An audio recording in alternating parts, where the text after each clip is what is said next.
All right, this is the Outfitr 2-bike rack. It's kind of like their base model 2-bike rack. It's got a maximum weight capacity of 200 pounds, 100 pounds per bike.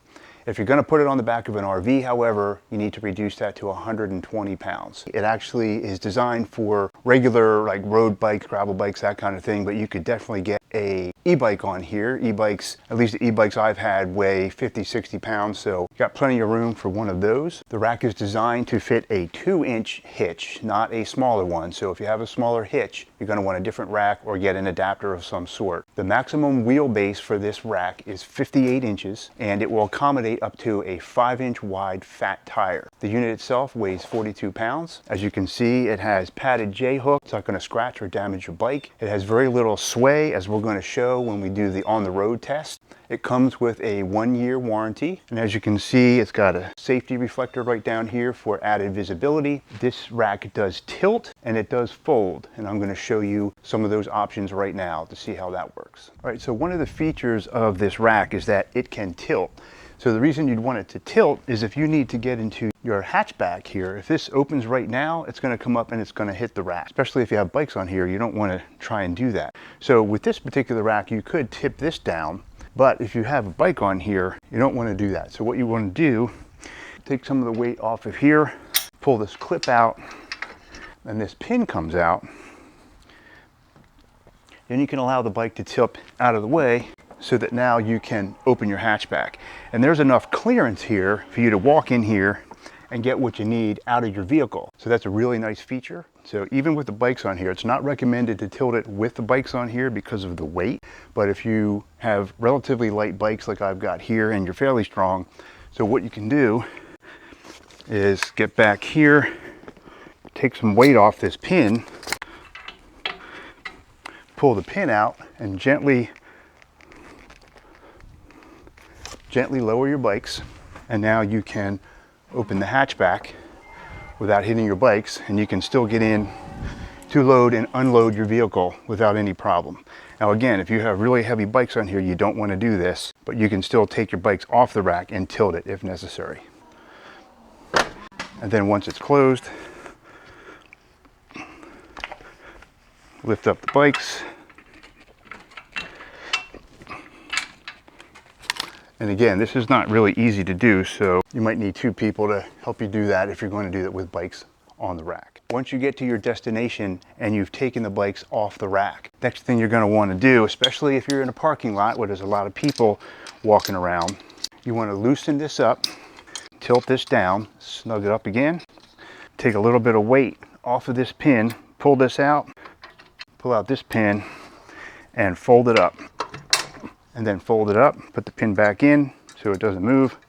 And now it's nice and folded up so people aren't going to walk into your rack when they go past your car. So that's just a really nice feature of this rack. All right, so one of the other nice features of this rack is that the arms are foldable. So both of these arms fold up for storage. You can do that either while it's mounted on your car or if you're going to store it in the corner of the garage. So this really helps, and I'll show you how that works. You simply loosen these here, loosen these up, and then I'm going to show you from the other side. All right, you loosen that up and you kind of give it a push until the head of the screw comes loose from that notch there, and then the arm will fold up, and then you just tighten this down so that that stays put. And then on the other side, same thing, and then the whole thing will fold up. Then you snug it back up again so it stays there.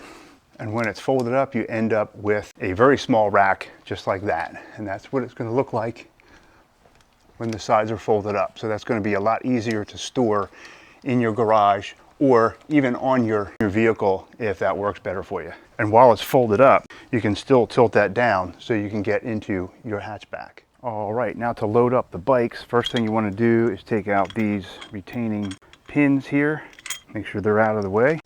And whichever side has the longer hook, this is the shorter hook, this is the longer hook, that's the side you want to put the bike on first. So bring these up and out of your way.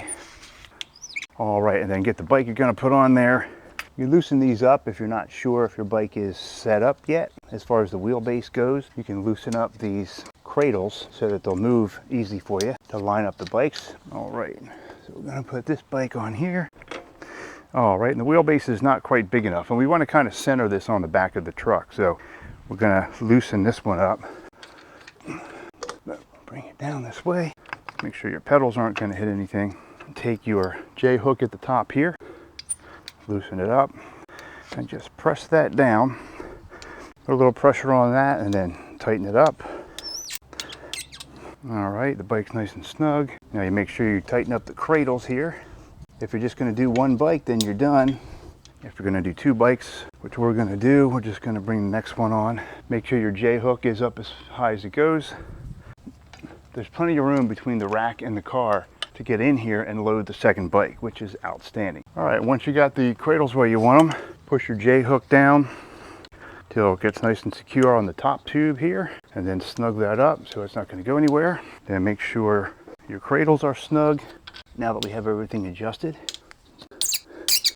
All right, once everything's on there, make sure the bikes aren't touching anywhere that you don't want. If they are, you can put some padding on there. All right, and then you just want to strap in each of your wheels. There's 6 straps come with the rack. Typically, you're just going to use 4 for the wheels here, and then if you want to strap them in another couple of spots, you can do that. I like to make sure the buckles aren't right near my spokes. I don't want to ding up my spokes at all.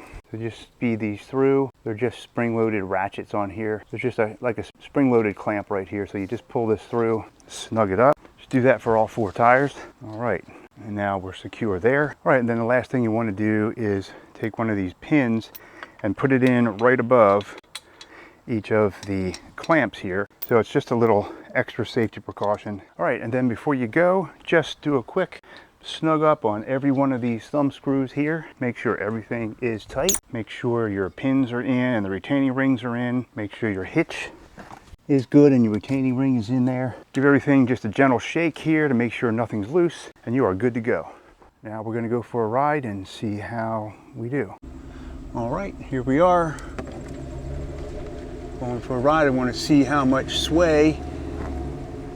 Looks like the bikes are not moving much at all back here. Nice and secure. All right, we're going down pretty good clip here. Bikes are nice and secure, no moving around. Very solid bike rack.